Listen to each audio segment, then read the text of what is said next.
Hawaasa Oromoo magaalaa Vancouver if naannoo ishii jiraattan maraaf hawaasni Oromoo Kaanaadaa kutaa bulchiinsa British Columbia magaalaa Vancouver koree qindeessituu deeggarsaa OMN wajjin ta'uun gurraan dhala 20 bara 2022 waaree booda sa'a 12 walakkaarraa jalqabuun sagantaa deeggarsa OMN marii hawaasaa qopheessuun isin eegaa jiru. Deeggarsa miidiyaa uummata bal'aa OMN fi marii hawaasaa kana irratti uummanni Oromoo magaalaa Vancouver fi naannoo ishee jiraattan martuu affeeramtanii jirtu jedhu koreen qindeessituu sagantichaa. Keessummoonni sagantaa kanarratti argaman daayireektara olaanaa OMN Muhammad Abdoosh, gulaalaa muummee OMN Dajanee Guutamaa, gaazexeessituu OMN Asiyaa Muhammadiif obbo Abdul Aziz Daatuuti. Teessoon Polish Community Center for 015 Street Vancouver BC V5V4E6 odeeffannoo dabalataatiif lakkoofsa bilbilaa kanneeniin koree qindeessituu sagantichaa qunnamuu dandeessu. OMN tumsuun qabsoo uummata bal'aa tumsuudha. Koree qindeessituu sagantichaa Vancouver British Columbia Canada.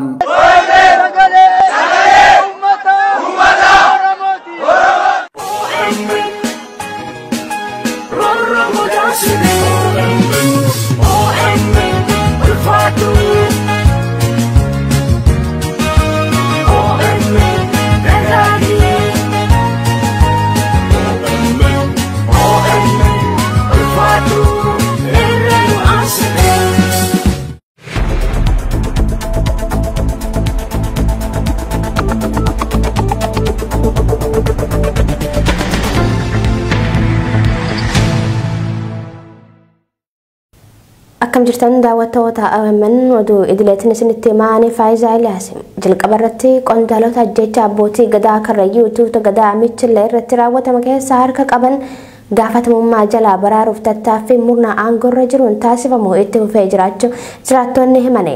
Ajjeechaa abbootii gadaa kana gara dabarsuuf murnoonni bilxiginnaa shira xaxaa jirus jedhamee jira. Muhammad Fantaallee dabalata qaba. Tibbana manguddoonni Karrayyuu dhugaan ajjeechaa abbootii gadaa tuuta gadaa Michillee irratti raawwatame akka bahuuf qaamonni ajjeechaa kana raawwatan akka seeratti dhiyaataniif qaamota bilxiginnaa olaanoo wajjin deddeebi'anii mari'achaa turan manguddoota gaaffii kana dhiyeessaniif gumaa isiniif kaffallam kana booda dubbii ajjeechaa abbootii gadaa kana qabbaneessaa deebin jedhu kennamuufii kan ibsan jiraattonni manguddoonni gama isaaniitiin gumaan abbootii gadaa Karrayyuu murtee Oromoo guutuu malee murtoo manguddoota Karrayyuu qofaan kan dhumu miti jechuun mormuu isaanii ibsanii jiru. Manguddoonni Karrayyuu namoonni akka ajjeechaa kana raawwatan seeratti nuufaa dhiyaatan gaaffii jedhu kan gaafatan ta'us namoonni itti dhiheenyan dhimma kana quba qaban Oromiyaa Miidiyaa Neetworkitti himan. Gama biroon ajjeechaa abbootii gadaa Michillee kana gara dabarsuuf yaaliin taasifamu itti fufee jiraachuu bulchiinsa naannoo Amaaraan horsiisee bultoota aanaa Fantaallee irratti lolli akka banamuufi hawaasa gosaan qoqqoodanii walitti buusuuf shirri xaxamaa jiraachuu jiraattonni ibsanii jiru. Gama lixa aanaa Fantaalleetiin weerarri poolisoota addaa naannoo Amaaraan geggeeffamu cimee kan itti fufee yoo ta'u lafti harroollee bal'aa guutummaan hawaasa horsiisee bulaa aanaa Fantaallee irraa fudhatamee jira. Osoo nuti lafa Karrayyuu tan bulchiinsa mootummaa naannoo Amaaraan fudhatamte iddoo guddoo iddoo qal'oom harooreessam funyaan waangayyoo borbor malkaa jiloom qorkee fi soosaafaan nuuf deebuu qabdi jenneem iyyachaa jirru. Walakkeessam aanaa Fantaallee lafarraan buutee jedhamtutti bulchiinsi naannoo Amaaraa bataskaana dhaabuun dhalattoota Amaaraa qubsiisaa jira jechuun komii qabanis dhiheeffatanii jiru. Wayitii ammaa murnoonni bilxiginnaa ajjeechaa abbootii gadaa Karrayyuu tuuta gadaa Michillee faana balleessuuf bulchiinsa mootummaa naannoo Amaaraa wajjin ta'uun hawaasa nagaa irratti lola labsuuf qophaa'aa akka jiran kan himan jiraattonni hawaasni Karrayyuu Ituu Tuulamaa fi Arsii aanaa Fantaallee fi Boosat keessa jiraatu shira murnoonni bilxiginnaa xaxaa jiran kamuu fashalsuun waloon weerara gama daangatiin isaan mudataa jiru ofirraa akka ittisan dhaamanii jiru. Oduu sirreeffama. Oromiyaa Miidiyaa Neetwork odeeffannoo keessoo bilxiginnaa Oromiyaa irraa dhaqqabe bu'uura godhachuun oduu guyyaa kaleessaa jechuunis kan gurraan dhala 16 bara 2022 qilleensarra oole keessatti maqaa qondaalota mootummaa isaan ajjeechaa abbootii gadaa Karrayyuu keessatti qooda fudhatanii jiran jaaman eerree turre. Maqaalee qondaalota mootummaa ajjeechaa suukanneessaa kana karoorsuu qindeessuu fi raawwachuu keessatti qooda fudhatanii jiran jaamuun maddeen keessoo sirnichaatiin eeramanii fi OMN oduu keessatti fayyadame kanneen keessaa maqaan waldaa kuraa jiru ni argama. Haa ta'u malee komii hooggantoota waldichaarraa buleenu dhaqqabeen maqaan eerame kan dhaabbata waldaa kuraa galaan jaamu ta'u waldichi gochicha keessaa qooda kan hin qabne ta'uu fi gochi raawwatames qaama karoora ajjecha abbootii gadaa karrayyuu gara dabarsuuf qophaa'e ta'uun hubatamee jira.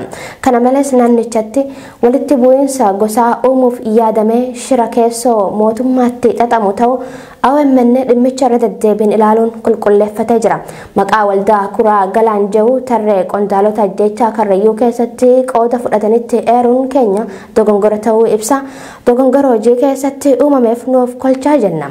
Yeroo ammaa dhugaa abbootii gadaa karrayyuu gara dabarsuu fi qondaalota ajjechaa kana keessatti qooda fudhatan gaafatama jalaa baraaruuf hawaasa jidduutti walitti bu'iinsa uumuu dabalatee shirri garaagaraa bifa qindaa'een raawwatamaa waan jiruuf uummanni shira xaxamu irratti dammaquun akka barbaachisus ni dhaamna.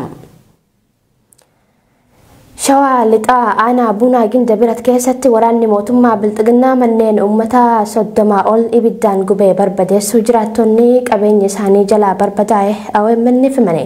Haleellaan kun waraana bilxiginnaatiin dahoo shanee barbadeessine shanee dhabamsiifna yaada jedhuun kan qonnaan bulaa irratti fudhatamaa jiru yoo ta'u humnoonni kunneen isin dahoo shaneeti shanee soortu isin dhabamtan malee shaneen hin dhabamtu jechuun manneen qotee bulaa miidhaan waliin gubaa jiraachuun dubbatamaatti jira.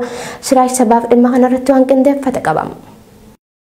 Shawaa lixaa aanaa abuuna ganda bira keessatti waraanni mootummaa bilisiginnaa manneen uummataa 30 ol ibiddaan gubee barbadeessuu jiraattonni qabeenya isaanii jalaa barbadaa'e Oromiyaa miidiyaa neetworkiif ibsaniiti jiru. Waraanni mootummaa bilisiginnaa jalqaba torbee kanaa wiixata darbeem gurraandhala 6 bara 2014 akka lakkoofsa Itoophiyaatti shawaa lixaa aanaa abuuna ganda biratti ganda eerarii keenjoo jedhamutti ganama barraaqarraa jalqabuun shanee balleessina jedhee qabeenya uummataa barbadeessaa ture isaa miidhamtoonni OMN'if ibsaniiti jiru. Haleellaa humnoonni waraana mootummaa uummata irratti maqaa shanee adamsuutiin bananiin lubbuun namaa yoo darbitu manneen uummataa 30 ol midhaanii fi qabeenya mana keessa jiru waliin ibiddaan gubachuu qonnaan bulaan taateen kun irratti raawwatame OMN'if ibse. Qonnaan bulaan OMN dubbise akka jedhutti gurraandhala 6 bara 2014 ganama sa'aatii 12 irraa jalqabuun shanee balleessina jedhanii mandara uummataa ibiddaan gubaa turaniin sababa kanaan midhaan meeshaa mana keessaa fi uffanni manneen uummataa 30 wajjin gubatee jira.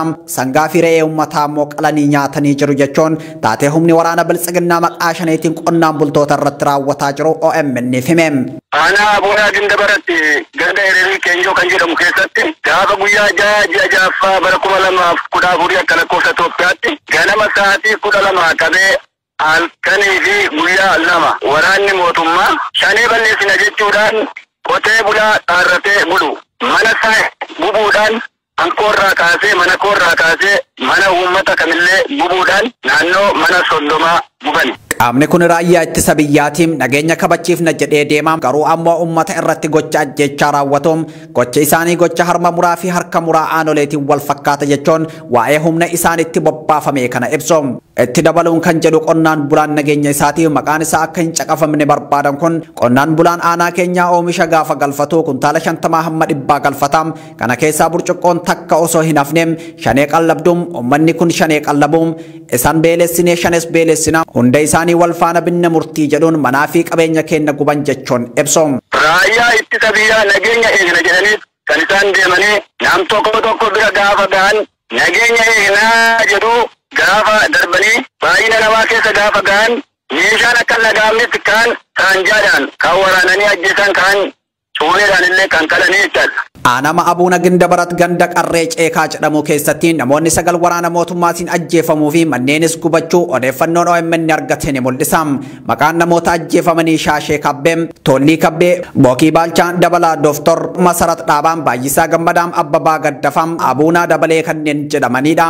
Haleellaan kun waraana bilisiginnaatiin dahoo shanee barbadeessine shanee dhabamsiifna yaada jedhuun kan qonnaan bulaa irratti fudhatamaa jiru yoo ta'u humnoonni kun isin dahoo shaneeti shanee soortum isin dhabamtan malee shanee hin dhabamtum jechuun manneen qotee bulaa midhaan waliin gubuu dubbatu. Hoogganaan bilisiginnaa Oromiyaa Fiqaaduu Tasammaa qurxummii balleessuu bishaan gogsuun murteessaadha jechuun waraana bilisummaa Oromoo balleessuuf uummata balleessuun akka barbaachisu erga ibsee booda ajjechaa uummata nagaa irratti raawwatamuuf manneen uummataa gubuun Oromiyaa keessatti bal'inaan adeemsifamaatii jira. Kana balleessuun kan danda'amu akkuma qurxummiiti jecha qurxummii paasifikii yookiin atlaantik ooshinii keessa guurtee hin dandeessu. Guutumatti balleessuu yoo danda'ame bishaanicha gogsuudha. Oduu keenya gama birootiin godina Horroo Guduroo Wallaggaa keessatti milishaan naannoo Amaaraa bifa aariyaan lola cimsanii itti fufanii jiraachuu fi miidhaan cimaan qabeenya uummataa irra dhaqqabuun himame. Lola haaraa jalqaba kanaan lubbuun namoota hedduus dabraa jiraachuu maddeen OMN itti himanii jiru. Oduun kun akka itti aanutti isiniif dhiyaata. Godina Horroo Guduroo Wallaggaa aanaa Murutti gurraan dhalaa 14 irraa eegaluun milishaan naannoo Amaaraa bifa aariyaan lola cimsanii itti fufanii jiraachuu fi gandoota kana dura hin qabamin dabalataan qabachuu akkasumas lubbuun namoota nagaas dabraa jiraachuu buqqaatota keessaa namoonni OMN dubbisee himanii jiru. Lolli qindaa'aan kun meeshaalee waraanaa ammayyaa ta'anii fi gaggeessummaa ogeeyyoota waraanaatiin adeemsifamaa jiraachuu kan himan maddeen OMN kunneen kibxataa fi roobii kaleessaa jechuunis gurraan dhala 15 fi 16 bara 2022 aanaa muruu gandoota akka Wallii fi Lummaa Jaaman keessatti waraana adeemsifamaa jiruun qisaasamni jabaan lubbuu fi qabeenya uummataa irra ga'u Oromiyaa Miidiyaa Neetwork odeeffatee jira. Lolli qindaa'aan kun babal'achaa jiraachuu fi bifa kanaan durarraa haala adda ta'een meeshaalee gurguddaan dhukaafamuun manneen jiraattota irra miidhaan cimaan dhaqqabee jiraachuu akkasuma humnoonni finxaaleeyyii kunneen caasaa mataa ofii uummachuudhaan gandoota qabatan hunda keessatti buufata ijaarrachaa jiraachuu isaanii maddeen keenya ni mirkaneessu. Waraanni guyyaa lamman kana facaasaa fi roobii walitti fufee jira ganda Wallii fi Lummaa jedhamutti. Inni biraan immoo onkololeessa 7 ganda Haroo Guddinaa naannoo iddoo addaa maqaan Qorkee jedhamu beekamutti waraanni Amaaraa yookaan finxaaleeyyii humni finxaaleeyyii kun qabeenya uummataa saamuu fi manneen uummataa gubuudhaan gandi Haroo Guddinaa bakki addaa Qorkee jedhamtu lola gaafa kibxataa adeemsifamaa turen miidhaan jabaan irra dhaqqabuu kan himu maddi keenya kun jiraattonni qe'ee fi qabeenya ofirraa buqqa'aa jiran kunneen bakka addaa naannoo Yaayyaa Xumbee gabaa Rigatee jedhamtutti baqachuun buufatanii jiraachuu buqqaatota keessaa namni dubbisne himee jira. Qabeenya uummataa bakka irraa bakkatti sochoofamuuf mijatoo ta'an saamamanii mormoon irraan gara naannoo Amaaraatti dabarfamaa jira kan jedhu namni OMN dubbisa kun manaa fi qabeenya irrattis miidhaan dhaqqabaa jiraachuu dubbata. Qaamoleen mootummaa rakkoo kana furuuf fedhii dhabanii callisanii ilaalaa jiraachuu isaaniif kan komatu maddi OMN bilbilaan dubbisa kun jiraattonni qe'ee fi qabeenya isaanii irraa buqqa'an illeen midhaan nyaataa fi waan uffatan dhabanii gidiraa hamaa keessatti kufanii jiraachuu himama. Waraana qindaa'aan milishaa fi faannoo naannoo Amaaraatiin uummata Wallaggaa irratti baname kanaan torban dabra keessa aanaa Jaardagaa Jaartee ganda Akkayyuu fi Saammoo Jaaman keessatti lubbuun namoota 20 olii jumlaan ajjeefamuun ni yaadatama. Dhimma kana ilaalchisee dhaabbanni mirga namoomaa Itoophiyaa fi dhaabbileen mirga namoomaa jiddu galeeffachuun hojjetan kan biroo callisuun akka isaan gaddisiisa kan himan buqqaatonni kunneen uummanni Oromoo kallattii mararraa birmannaa akka nuuf taasisu sagalee akka nuuf ta'u barbaannas jaanii jiru. Finfinnee naannoo Saaris keessatti dargaggoonni Oromoo waliin gurmaa'uun hojii daldala jimaa waggoota 8 dura itti bobba'uun hojjetaa turan yeroo ammaa dhiibbaan nurratti raawwatamaa jira jechuun komatu. Halkanuma edaatu jimaa Harargee irraa fe'amee dhufe konkolaataa 6 oltu gubate. Kun ammoo hojii keenya irratti miidhaa cimaa fida sababii ta'eef qaamni dhimmi kun ilaallatu waan kanatti furmaata nuuf laatuu qabaa jechuun gaafatanii jiru. Oduun kunis akka itti aanutti isiniif dhiyaata. Magaalaa Finfinnee keessatti dargaggoonni gurmaa'anii daldala jimaa irratti bobba'an hojii irraa ittifamuu himatu. Finfinnee naannoo Saaris keessatti dargaggoonni Oromoo waliin gurmaa'uun hojii daldala jimaa waggoota 8 dura irratti bobba'uun hojjetaa turan yeroo ammaa dhiibbaan nurratti raawwatamaa jira jechuun komatu. Dargaggoonni kunneen waldaa caffee araaraa jaamu kan hundeessan yeroo dheeraa dura yoo ta'u wayita ammaa kanatti waldaa kana dirqamaan nama dhuunfaa jala galchuuf dhiibbaan cimaan gama mootummaatiin nurratti raawwatamaa jira jaanii miseensota waldichaa jidduu isaan OMN bilbilaan dubbise. Waldaan kun naannoo Saarisitti kan hundeeffame yeroo ta'u ijoollee qonnaan bultootaa hedduun akka achitti galanii hojjetaniif carraa hojii saaqee ture jedhu. Haa ta'u malee turtii yeroo dheeraatiin booda maqaa investimantiitiin bulchiinsa Aqaaqii yeroo saniitiin achirraa buqqaafamuun iddoo biraatti mana kuusaa birrii dhuunfaa isaaniitiin qabachuun hojjetaa wayita jiranitti achitti hojjechuu hin dandeessan jechuun itti gaafatamaa nageenya kutaa bulchiinsa Aqaaqii nama Salamoon Jaamuun kan ugguramaa turan ta'uu himani. Namni kun abbaa qabeenyaa dhuunfaa Ashannaafi Jaamuu waliin waliigaltee raawwachuun akka hojjettoonni waldaa caffee araaraa kun abbaa qabeenyaa dhuunfaa jala galanii hojjetaniif dhiibbaa nurratti taasisaa jira jechuun komatu. Halkanuma edaatu jimaan Harargee irraa fe'amee dhufe konkolaataa 6 oltu gubate. Kun ammoo hojii keenya irratti miidhaa cimaa fida sababii ta'eef qaamni dhimmi kun ilaallatu waan kanatti furmaata nuuf laatuu qabaa jechuun gaafatanii jiru. Nuti hayyama daldalaa qabna sababii ta'eef iddoon isaan itti hojjedhaa nuun ja'an daldalaaf mijataa miti.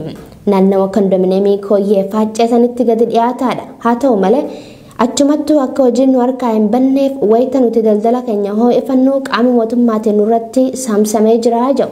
Kun walumaa galatti duula diinagdeen Oromoo dadhabsiisuuf ta'ee jaamee hojjetamaa jirudha. Waldaa nama dhuunfaa kana keessa miseensonni isaanii baay'een hojjettoota mootummaati. Kun kan ta'eef harka mootummaa galchuuf shira xaxamaa jirudhaas daldaltoonni kunneen ji'oota muraasa duras dargaggoonni jimaa haaluma kanaan mootummaan gocha fakkaataa akkana irratti raawwachaa turuu isiniif gabaasuun keenya ni yaadatama. Paartiin sirna bulchiinsa biyya harkaa qabu bilxiginnaan ibsa baaseen mariin biyyaalessaa waliigaltee uummataa fi hayyoota siyaasaa jidduutti uumuuf malee shororkeessitoota waliin mari'achuuf miti jedhe. Paartiin bilxiginnaa ibsa gurraan dhala 16 bara 2022 baaseen mariin biyyaalessaa uummatoota Itoophiyaa jidduutti waliigaltee uumuuf karoorfame malee qaama manni maree bakka bu'oota uummataa shororkeessummaan farraje waliin akka hin taane ibse. Siraaj Sabaa bal'ina oduu kanaa akka itti aanutti isiniif dhiyeessa. Paartiin biltsiginnaa kan biyyaaf jecha marii biyyaalessaa adeemsifna jechuun adeemsa hundeeffama komishinii marii biyyaalessaa irra jiru mariin biyyaalessaa adeemsifamu qaamota paarlaamaan biyyattii shororkeessummaan farrajam kan hin hammanne ta'uu ibse. Walabummaa fi fudhatamummaan komishinii marii biyyaalessaa biltsiginnaan hundeessem gaafii keessa jira jechuun dhaabbilee siyaasaa koongirensii federaalaa Oromoo hamma adda bilisummaa Oromoo, waraana bilisummaa Oromoo hamma adda bilisummaa biyyaalessaa Ogaadin, adda bilisummaa uummata Tigraay hamma mana maree paartilee siyaasaa Itoophiyaatti qeeqaa kan turan yoo ta'u paartiin biltsiginnaa komishinii walabaa fi haqa qabeessa hundeessaa jira jechuun imala marii biyyaalessaa irra jira. Ameerikaan, UK, gamtaa Awurooppaan dhaabbata mootummoota gamtoomaniin ergama addaa gamtaa Afrikaa Olusegun Obasanjo, gaanfa Afrikaatti ergama addaa United States David Satterfield, gaanfa Afrikaatti bakka buutuu gamtaa Awurooppaan Itta Wiber dabalatee hayyoonni fi xiinxaltoonni siyaasaa Itoophiyaan marii biyyaalessaa adeemsisuuf dhaabbilee labsii shororkeessummaa jala jiran bilisa baasuuf marichaaf haala mijeessa jechuun yaada kennaatii jiru. Paartiin biltsiginnaa ibsa gurraan dhala 16 bara 2022 roobii kaleessaa baaseen mariin biyyaalessaa uummattoota Itoophiyaa gidduutti waliigaltee uumuuf karoorfate malee qaama manni maree bakka bu'oota uummataa shororkeessummaan farraje waliin akka hin taane ibse.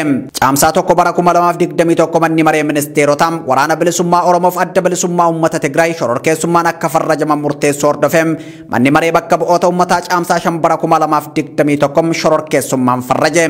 Murteen kun ammoo waraana Itoophiyaa keessatti adeemsifamaa jiru akka hin dhaabbanneef mariin biyyaalessaa akka hin adeemsifamne danqaa guddaa ta'uu isaatti dubbatama. Haa ta'u malee hawaasa idil addunyaa dabalatee manni maree nageenya mootummoota gamtoomanii yaa'ii hagayya darbe taasiseen miseensi mana marichaa Asadii Eda'uu tokko jedhaman mana maree bakka bu'oota uummataa Itoophiyaa haaraan ramaddii shororkeessummaa kaasuun qaamolee morkattootaa fi mootummaa gidduu mariin akka geggeeffamu gochuuf qophaa'uu qaba jedheetii ture.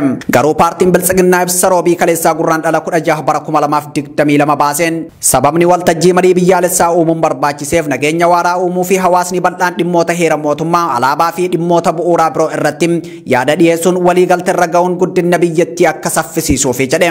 Gurraan dhala 14 bara 2022 manni maree paartilee siyaasaa Itoophiyaa kan paartii biyya bulchuu dabalateen paartilee 53 of keessaa qabu manni maree bakka bu'oota uummataa adeemsa komishiinaroota komishinii marii biyyaalessaa hoogganan filachuun yeroodhaaf dhaabuun haala uummataa fi haala hammataa fi amanamaa ta'een akka itti fufu gaafateetii ture. Paartileen mormitootaa sadii adda bilisummaa Oromoo, koongirensii federaalawaa Oromoo, paartileen mormitootaa sadii adda bilisummaa Oromoo, koongirensii federaalawaa Oromoo fi adda bilisummaa biyyaalessaa Ogaadin adeemsi marii biyyaalessaa karoorfame hin beekamu qaama walabaan hin filatamne akkasumas bakka bu'ummaa hin qabu jechuun kufaa taasisuun isaanii ni yaadatama. Oduu teenya xumuraatiin dhimma daangaan bahaa Yuukireen fi Kiraameeriyaa wal qabatee muddama Raashiyaa fi Yuukireen jidduutti uumame hordofee neetoon badii dhalatuuf qophii ta'uu beeksise. Raashiyaan waraana 100,000 daangaa Yuukireen hiriirsuu hordofee muddamni Raashiyaan Yuukireeniin weeraruu heddii jiru dabaleeti jira. Siraaj sabaa gabaasa miidiyaalee garaagaraa akka itti aanutti isiniif dhiyeessa. In this video, we will try and understand the ongoing Russia-Ukraine conflict. Muddama Raashiyaa fi Yuukireen daangaa bahaa Yuukireenii fi Kiraayimeeyaatti keessa galan hordofee neetoon badii dhalatuuf qophii ta'uu beeksise. Raashiyaan waraana 100,000 daangaa bahaa Yuukireenii fi Kiraayimeeyaa irra hiriirsisuu hordofee muddamni Raashiyaan Yuukireeniin weeraruu heddii jedhuun dhalateetii jira. Himannaa kanaaf biyyi Vilaadimir Puutin Raashiyaan soba yoo jettum Yuukireen biyyoonni miseensota gamtaa Awurooppaa fi Ameerikaan Raashiyaan yeroo kamittuu haleellaa raawwachuu dandeessi jechuun ibsaatii jiru. Dhuma baatii amajjii dhimma muddama Yuukireenii fi Raashiyaa irratti kan mari'atan pirezidaantiin Ameerikaa Joo Baayidanii fi pirezidaantiin Raashiyaa Vilaadimir Puutin marii sa'aatii tokko adeemsisan keessatti waliigaltee maree gargar bahuun isaanii ni yaadatama. Pirezidaantiin Ameerikaa Joo Baayidan USA fi michoonni ishee dhimma weeraramuu Yuukireen irratti deebii quubsaa kennuuf qophii ta'uu himuun haleellaan kun Yuukireen irratti raawwate taanaan qoqqobbii umrii teessan irratti argitanii hin beekne isin irra kenna jechuun Puutinitti yoo himan Vilaadimir Puutin gama isaaniitiin rakkoo Yuukireenii wal qabatee USA'n qoqqobbii haaraa kan kettu yoo ta'e hariiroon Ameerikaa fi Raashiyaa guutumatti adda cite jechuun dhaadataniitii jiru. Raashiyaan loltoota 100,000 daangaa Yuukireen qubsiisuu hordofee Ameerikaan gola marii nageenya addunyaa mariif yoo waamtu mormiin bal'aan biyyoota lamaan jidduutti dhalate. Dhaabbata mootummoota gamtoomanitti bakka buutuun Ameerikaa Ambaasaadar Toomaas Giriinfiild bobbiin waraanaa Raashiyaa kan Awurooppaa keessatti waggoota kurnan keessatti kan mul'atee hin beeknedha yoo jedhan ginni Raashiyaa ammoo USA'n dhimmicha akka malee hammeessuun dhimma keessoo Raashiyaa keessa galte jechuun himate. UK'n ammoo Raashiyaan UK'n weerarti yoo ta'e namoota dhuunfaa fi dhaabbilee daldala Raashiyaa irra qoqqobbii ka'a jechuun dhaadatte. Karaa ministeera dhimma alaa Raashiyaa Sarjee Laavroviin deebii UK'f kallaatte Raashiyaan UK'n qoqqobbii ni keetti yoo ta'e isinis akka haloo baatu ibsite. Hoogganaan humna waraanaa North Atlantic Treaty Organization yookaan neetoo Jeensi Stoltenberg ibsa Biraasils irraa miidiyaaleef kennaniin Raashiyaan dippiloomaasiidhaaf carraa jiru yoo hin laanne rakkoo dhalatu hundaaf neetoon qophiidhaan wanni gaariin akka argamuufis cimnee hojjenna jedhe. Hoogganaan neetoo ibsa kan kennan biyyi Vilaadimir Puutin Raashiyaan loltoota ishee daangaa Yuukireenitti imalan ni baasa jechuun erga waadaa galtee booda yoo ta'u Raashiyaan waadaa galtee raawwataa jiraachuu ishee ragaan agarsiisu hin jiru. Inumaa Raashiyaan meeshaalee waraanaa gurguddaa gara daangaatti siksaa jirti jedhe. Pirezidaantii Yuukireen Voolodimir Zeleniksiin dhugaa dubbachuuf qabatama lafarra jiruuf deebii kenninam ammatti loltoota Raashiyaa bahaniin argine ni dhageenye malee wanti mul'ate hin jiru jechuu isaanii BBC'n gabaaseetii jira. Talagaa daawwattoota OMN oduun idilee sa'aatii 9 qabne sangammaatti daawwattanidha. Sagantaalee OMN tanneen aftaliin turtii gaarii.